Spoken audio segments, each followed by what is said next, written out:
We've had so many apologists trying to boost Elizabeth Warren. We had the Ryan Grimms of the world. We had the Cenk Uygurs of the world. Me, on my podunk channel, kept making the point that everybody who is not Sanders is an enemy of Sanders. And Sanders is making a mistake by calling some of these people their friends when they have a history of working within the context of the party. Elizabeth Warren, who called herself a Native American for 40 years. And then when real Native Americans were getting their heads bashed in, she couldn't be bothered. Why? Because Obama and the Democratic Party wasn't saying anything about Standing Rock, and her being a creature of the party also wasn't going to say anything about Standing Rock. It was only after Obama came out, because he was being forced by a bunch of veterans that were going to go up there and get beat up by cops, that then she could put out a statement. Think about that. The indignity of a person who claimed Native American heritage not standing up for actual Native Americans.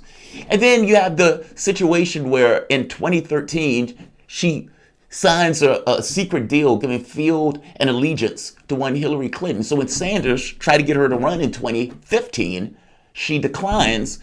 And then the person who she is ideologically closest to, she ends up not supporting, giving her support to Clinton. This is overtly political. And no, I don't give her a pass on that stuff. In fact, it makes me distrust her that much more. And at the very least, gives me this notion that she is a creature of the party. Like she said, I'm just a player in this game. Right. What's that game? To stop Sanders at all costs. Now, you had Ryan Grimm acting as if this wasn't the case. You had Cenk Uygur acting as if this wasn't the case. You had Sanders acting like this woman was his friend. And at no point would he ever create contrast between himself and Warren. He would never attack her. Even when she was getting to the point where she bumped up in the polls before she had her magnificent collapse, he still never attacked her. That is dramatically important, right? I mean, it's aggravating to his supporters, one, but he looked at it and just thought there was no potential advantage. And he, I guess, believed that they were having this kind of non-aggression pact.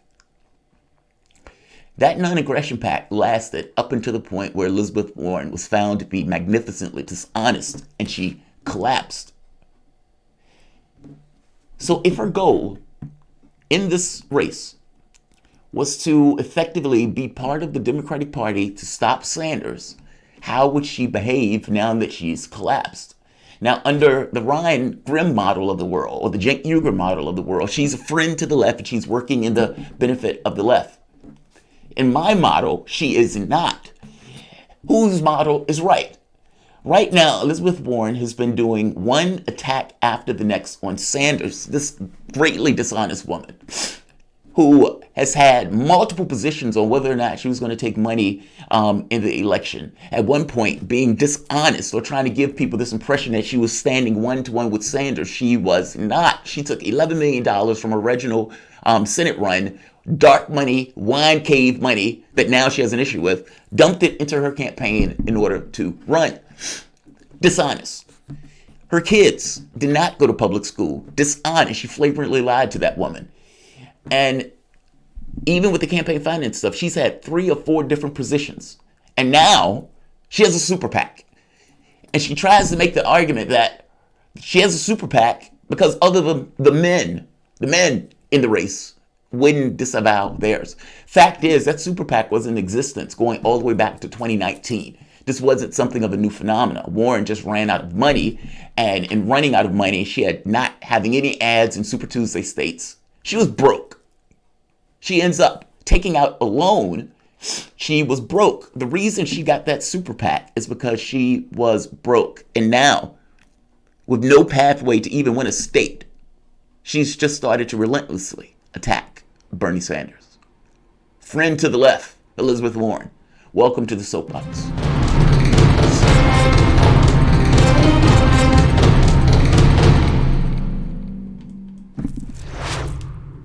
My name is Jamarl Thomas. This is the Progressive Soapbox. Guys, this video cannot be long because I need to get out, but I've been getting that much more annoyed with Warren. And anybody that I know that's been a Sanders supporter has been that much more annoyed. And I'd like to point out, I was right about her. Go look back over the last 3 months. I said the way she was running this race was fundamentally dishonest. That her objective in this race was to undercut Sanders. She was trying to take and con a percentage of his electoral base. When they realized she was flagrantly lying about Medicare for all, she collapsed. At the point where she didn't think she could do her job, that job being to take enough support from Sanders to allow somebody like a Joe Biden or Bloomberg to win. At that point, well, maybe not Bloomberg, but a Joe Biden or one of these other hacks to win, what did she do? She started to relentlessly attack Sanders. The thought being, well, if I can't sandbag him, maybe I can injure him in this kind of kamikaze attack. Again, doing her job. The job that I said she was there to do, which was to stop Sanders, to cut into his numbers enough. And when it became clear that she couldn't just cut into his numbers enough, at that point, she started a kamikaze mission to take him down. If you watched the debate last night, you would have seen multiple fronts attacking him on his health records. I don't think Bernie Sanders is giving out enough information on his health records. It's a bullshit attack, but she goes with it. Bernie bros. Oh, people should be held responsible for their particular members. Is Warren going to be held responsible for the nasty, disgusting supporters of hers that go out there and relentlessly say racist and bigoted shit to Sanders supporters or to women in the Sanders campaign because they weren't stupid enough to be conned by Warren? This is what the election looks like. And by the way, these attacks have been for naught because they haven't budged her one iota. She might have gotten like 1 percentage point, but nothing significant at all. You're burning your reputation for nothing. This was Warren at one point. Look at this, going all the way up. And then crash. She was found to be fundamentally dishonest, and she crashed. She was found to have bad political instincts, and she crashed. She was found to be lying about Medicare for all, and she crashed. Here's the other point. When Warren was at the debate, again, she attacked Sanders on multiple accounts, saying that he's narrowing the electorate. In fact, I said, let's see, on last night, at CNN Town Hall in Las Vegas, Warren questioned how any candidate, including Sanders, plans to get their agenda through a divided Congress without calling the filibuster. She also cast doubt on his prospects in November. Democratic voters are nervous about a narrow vision that just doesn't speak to the Americans who see real problems and want to see real change, Warren said, addressing the centrist rivals before turning to Sanders. But they are also worried about gambling on a revolution that won't bring along a majority in this country. These are direct attacks on Sanders. I hope you understand this. I am a Democrat through and through, she said. I speak to all parts of the country, all parts of our party, with things like wealth tax, speak to independents and Republicans. But you don't! You don't speak to independents and Republicans. You're losing everything. You have no prospect of winning even your own state. And yet you're still here. So I keep asking the question, why is Elizabeth Warren in this race? And who do you think is more right? Is my model of this stuff more right, saying that she's in it to stop Sanders? She was the weapon that the Democratic Party was going to use to con voters into believing that she was somehow similar to Bernie Sanders, effectively Sanders with a vagina? Or is the other model right, that the apologists are going with, that she's just in it to be a fighter for the left? How can you be a fighter for the left when you're trying to kneecap the person that has the best chance of winning? And not just the best chance of winning, the best chance over a 40, 50-year period. She is in this race to injure Sanders at this point. That's her only reason for being. She's going to steal it or try to steal it at the convention. Understand this. A woman who can't win one state is trying to make the argument that she has a reason to be into the race. Sanders is more trusted on healthcare. He's more trusted on environment. He is more trusted by people of color by a massive margin. Warren can only get the white wine cave crowd, or the Pete crowd. And yet she's going to make this dishonest argument that he can't get the majority that people need. No, you can't get the majority that people need. You're not even liked in your own state. You're not even going to win a state. Put that in perspective. You can't even get enough support to win one state. Why are you in this race? Explain. The only reason Warren is in this race is to sandbag Sanders. She's working with the party to try to steal it at the convention. The moment that she couldn't do this in an electoral sense, at that point she just became belligerent and just outright slanderous attacks.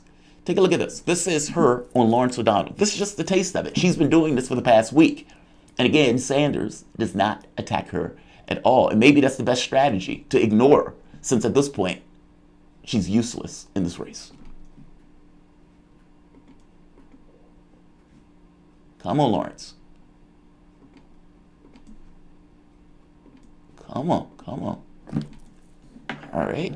Between Elizabeth Warren and Bernie Sanders, what's the single policy point or the single point you would argue to them in making that decision? I get real stuff done. I have rock solid values and I get stuff done. I get hard stuff done. I fought for the Consumer Financial Protection Bureau, got that thing enacted and set it up over the space of a year. I can work across the aisle when I need to. I've got a big hearing aid bill that I got through while Donald Trump was president, got it through on a bipartisan basis. And next year, people are going to be able to buy hearing aids over the counter, save them millions of dollars.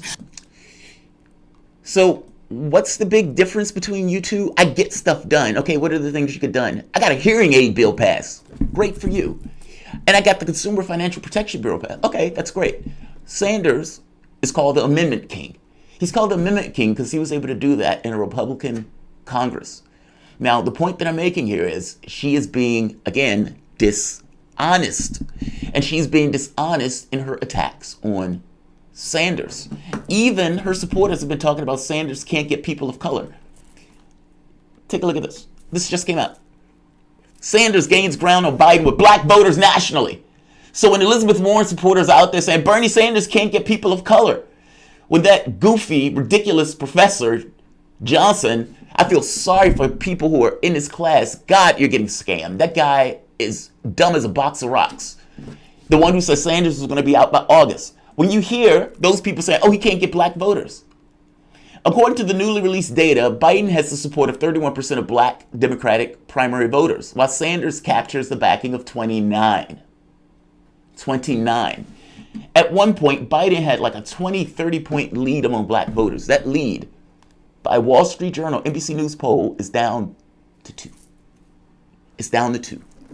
Now, if your name is Joe Biden and you're going into South Carolina and you're only getting 2% of the black vote as a difference, I feel sorry for you, buddy. I mean, this is nationally, but of course, this is going to translate to some degree to the states. What did I tell you? Black vote is who keeps the monsters at bay. And Joe Biden may think that for some reason black voters are just going to get him in this kind of spiritual way. It doesn't work that way. Who keep the monsters at bay?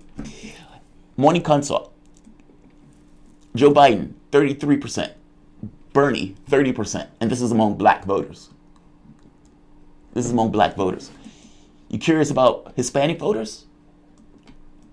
42-20. Nobody's even close. And look at Warren, 8%. She's in single digits. The notion that any Warren supporter, any surrogate of Warren, in fact, anybody in this campaign that's going to make this case that Sanders can't get black voters or people of color, they are lying to you.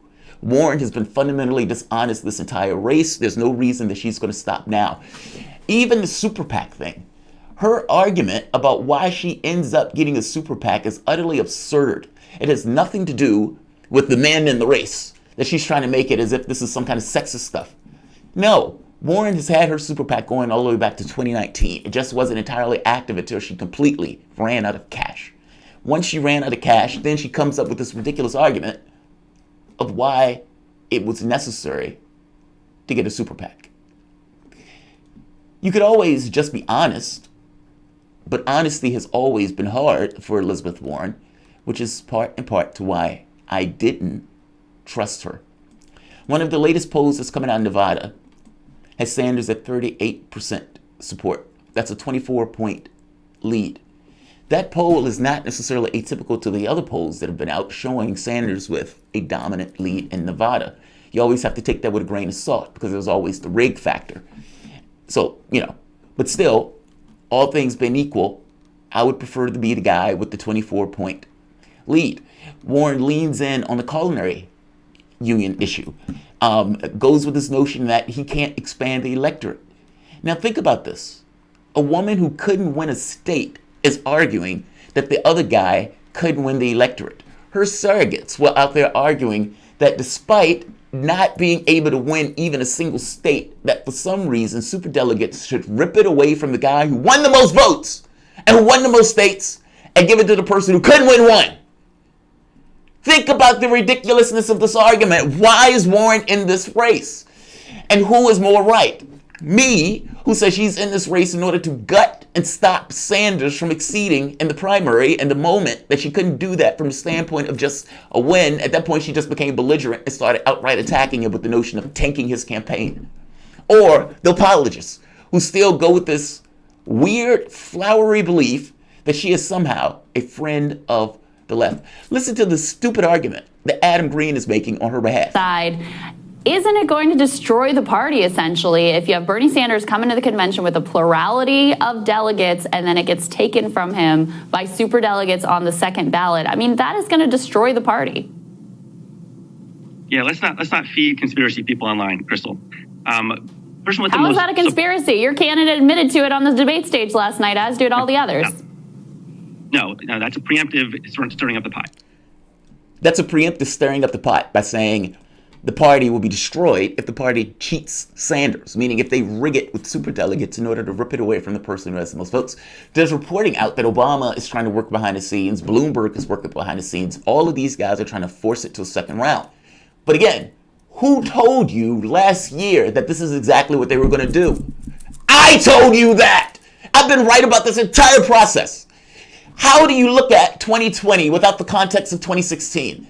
The party that said they can cheat and lie and pick a candidate in a smoke-filled room is the exact same party that is running this race right now in 2020. And Warren is just a player in the game with that particular party. So yes, it would destroy the party. But yes, her surrogates, just like the person who they're surrogating for, is just fundamentally dishonest. And is trying to come up with a reason and rationale for why she should be in this race. And fact of the matter is, there isn't one. She's in this race with the explicit interest of stopping Sanders. The woman can't even win a state. Can't even win a state. And if we're going to talk about people of color, she is reviled by people of color. So she has the exact same problem that Pete Klobuchar and the other one has in regards to getting the African-American vote or the Hispanic vote, for that matter. It's utterly astonishing. The person with the most support should be the nominee. It is not okay to win the Democratic nomination on a technicality, which is what some people are trying to do. Now, understand what he's saying. He's saying winning by getting the most votes is a technicality. That's a Warren supporter. That they are going to rip it away from Sanders and give it to the person with the most support. Maybe he doesn't quite understand what the term support means. It means winning. The person who wins ends up with the most support. I have no idea what fantastic metric you were trying to use for some kind of weird loophole. This was Warren. Now, keep in mind, just a few days ago, she was bitching about super PACs, saying, all of the people, no, everybody else is super PACs. Now, our revolution is not a super PAC. Let's be clear. The Sunrise Movement is not a super PAC. The Nurses Union is not a super PAC. So she's casting all of these things as super PACs, which are basically grassroots organization, when herself is not grassroots funded, and she's had like 5 or 4 different positions on this. At first, Chris Hayes had to rip out of her that I will not unilaterally disarm. Then later on, it was, okay, now I'm just going to be grassroots funded through and through. Then later that day, well, I am going to raise money for the Democratic Party, though, which is essentially an in-run around the other part. And then it was, I'm not going to have any super PACs, and all of these other sniveling bitches are super PACs, except for Amy. Amy had a super PAC. She was lying or even wrong about that. And now, this is where she is. This is where she is. Listen to this. All the candidates want to get rid of super PACs. Count me in. I'll lead the charge. But that's how it has to be. It can't be the case that a bunch of people keep them and only 1 or 2 don't. Super PAC supporting you to stand. Do you want the Super PAC supporting you to stand down? So look, the first day I got in this race over a year ago, I'm not taking a dime of PAC money in this campaign. I'm not taking applications from billionaires who want to run a super PAC on my... Well, that's just it, though. She does have a dark money super PAC backing her at this point. And the argument that the men in the race kept their super PACs. I don't know what it has to do with their penises, but I would say that Sanders ran a grassroots funded campaign regardless of what the other people did in the race.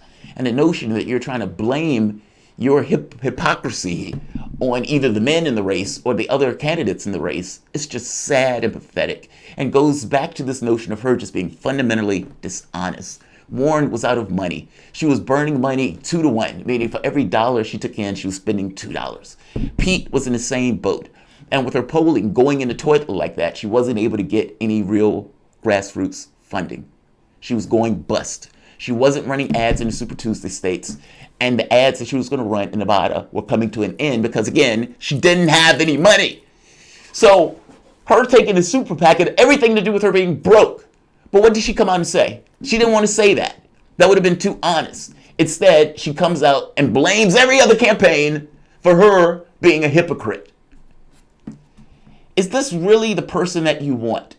Every vote for Warren is effectively a vote for superdelegates, for Clintonites, and for Clinton supporters and lobbyists to steal it from Sanders. A vote for Warren is a vote to getting it stolen from Sanders. For a super PAC spending on your behalf. No, I did not. What I said is the very first have to decide how we're running this primary. Unlimited money is not the way to run a primary, whether that unlimited money comes from a billionaire reaching in his own pocket or it comes from having other billionaires fund these super PACs.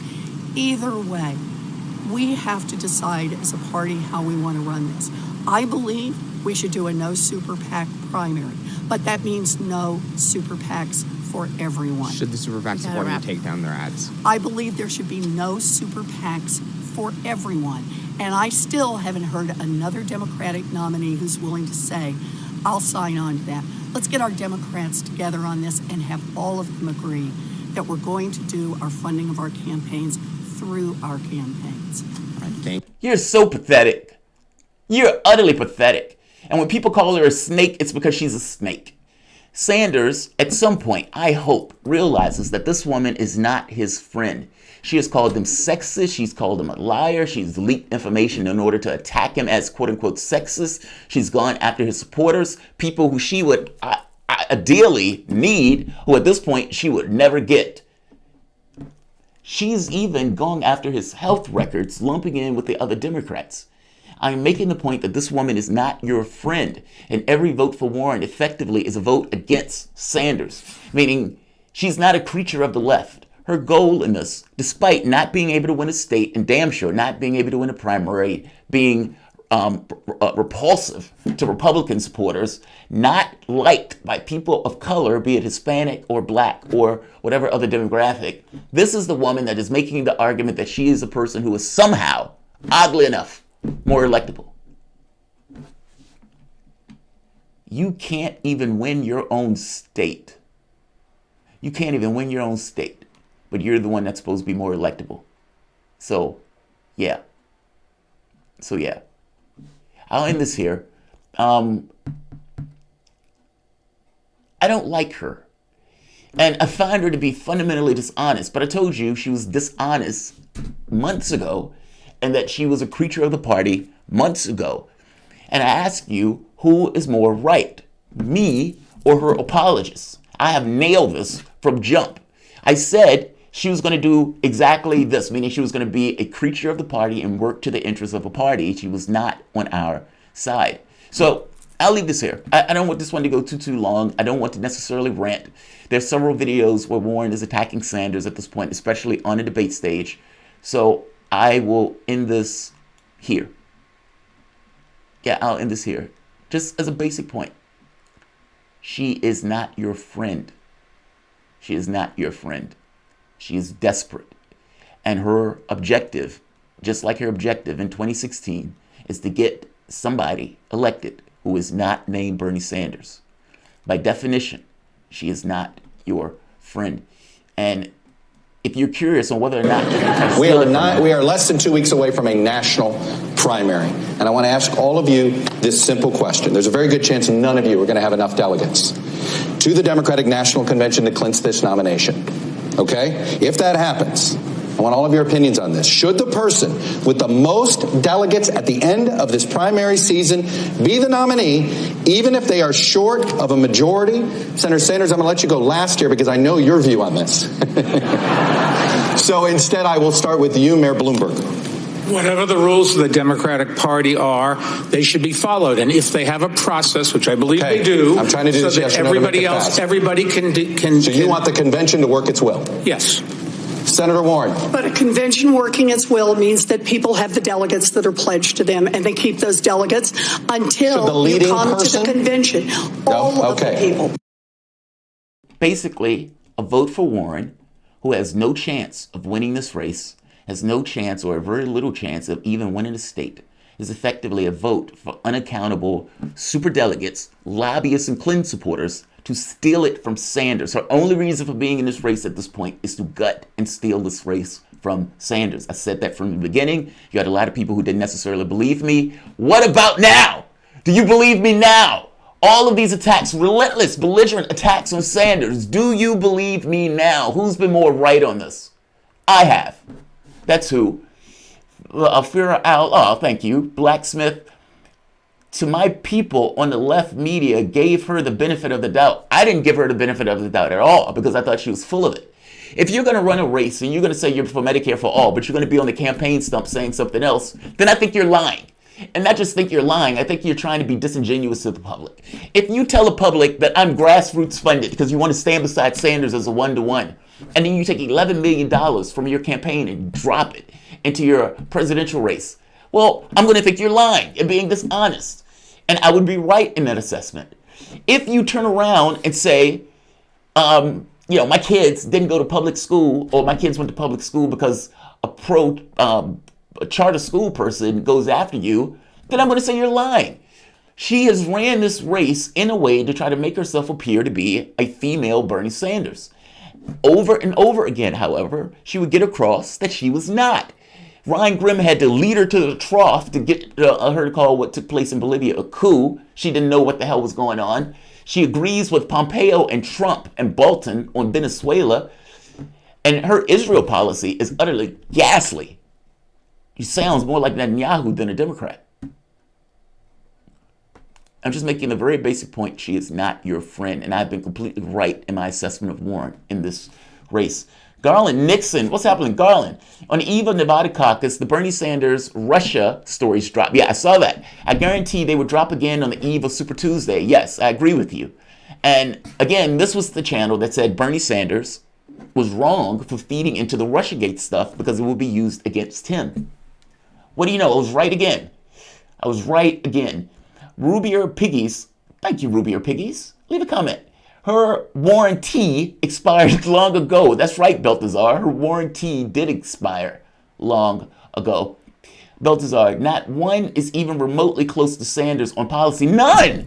And that's the wild part. You had all of these people who try to act like she was a female Sanders. She was compatible to Sanders. She was working as friends with Sanders. Nonsense! Nonsense! Everything in this race was in the context of 2016. And her behavior in 2016 should have given you some context to now. My perspective of her was governed by the way she was running in this race. She was fundamentally dishonest in her own positions in order to try to make herself appear to be more like Sanders. That makes me dislike her more.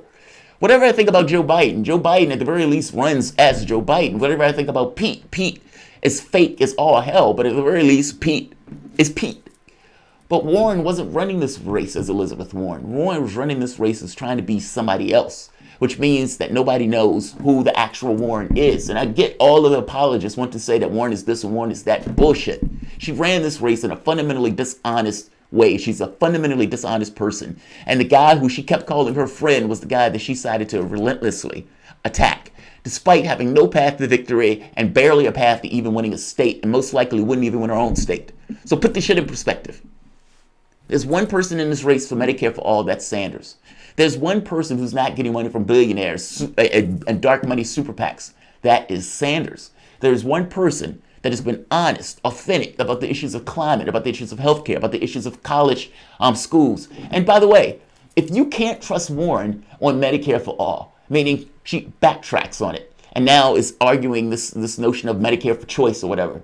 If you can't trust her on the campaign finance stuff, meaning her bringing money and putting it into her campaign, and now accepting super PACs, if you can't trust her on those items, how can you trust her on anything else in her particular platform portfolio? My point is you can't. She changed on a whim. What Sanders was doing bad, he never attacked Warren. Why? He has an ideological bias against doing so. He wants to talk about policy. Warren, on the other hand, was willing to trash that deal or that pact the moment she collapsed.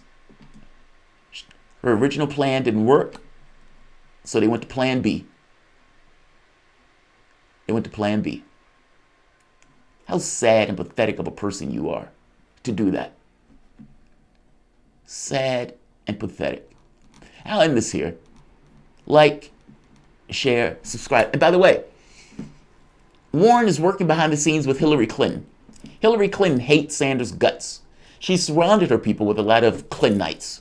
Clinton hates Sanders' guts. Tom Perez was put in order to stop Sanders from taking the party. Tom Perez was told this by Bill Clinton, Hillary Clinton's wife, the person, again, who hates Sanders.